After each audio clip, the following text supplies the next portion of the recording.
Well, New York becomes the 12th state in the country to allow illegal immigrants to obtain driver's licenses despite polls showing an overwhelming amount of opposition. One America's Ryan Grodusky has more from New York.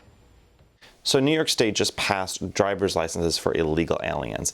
A majority of New Yorkers oppose this bill. Is the New York State government reflecting the voters, or are they respecting the voters? Either one. Well, clearly they're not respecting the voters. We're not talking small percentages disagreeing with what the legislature did. We're talking 20–25% differences if you want to be statistical about it.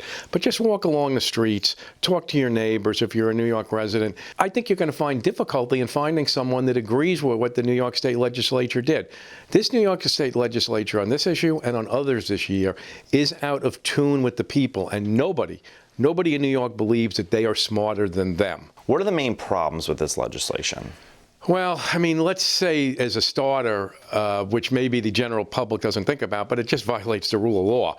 And to me, that's a big deal. But if you want to get into the more technical aspects of it, county clerks have opposed it because they cannot verify foreign documents.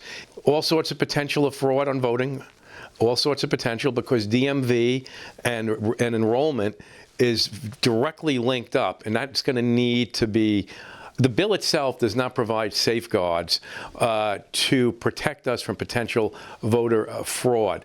So, I mean, I think when you get into the terrorist aspect, when you get into the voter fraud aspect, when you get into the violation of the rule of law, for starters there, you have enough reasons not to support the bill. Governor Cuomo said he would not sign the bill if it did not safeguard illegal immigrants from deportation, from the federal government obtaining that information.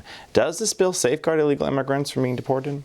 From what I'm hearing from the federal government in little clips in the last 24 hours, no, it does not. In fact, if anything, I think they look at this as an opportunity to help locate ICE to potentially locate illegal aliens. I think the governor was basically looking to further his progressive credentials in a relatively irresponsible manner. He's got a legislature that is filled with more and more irresponsible people than we've seen in decades, and you combine that with a governor who seems to be looking to continually make political points, and you see the result on this and other issues. Jerry Kassar, thank you for speaking to One American News about this. Thank you.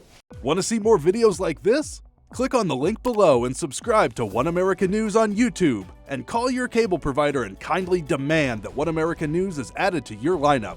Call and subscribe today.